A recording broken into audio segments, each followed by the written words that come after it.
Jembatan tuh merupakan akses paling penting dalam masyarakat kita sana, terutama yang punya ladang persawahan atau perkebunannya di seberang sungai.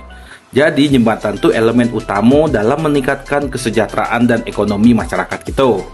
Jadi semakin elok akses lalu lintasnya, semakin mudah petani bawa hasil taninya. Nah, kini ada info kok jembatan yang berlokasi di Desa Talang Bunut.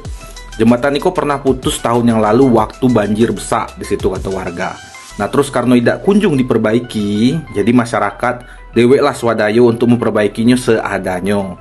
Bayangkan sana, itu akses satu-satunya untuk membawa hasil tani.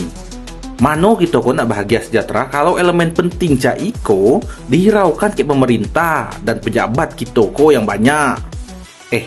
Kan banyak yang tidak tahu ya keberadaan Tobutu kini.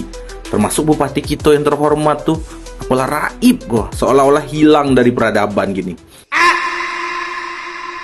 Jadi, kini masyarakat berharap kayak terpilihnya Bapak Azari dan Bambang selaku pemimpin kita di Kabupaten Lebong ke depannya agar hal ceko cepat diperbaiki supaya masyarakat bisa dengan mudah tuh Pak bawa hasil taninya lagi.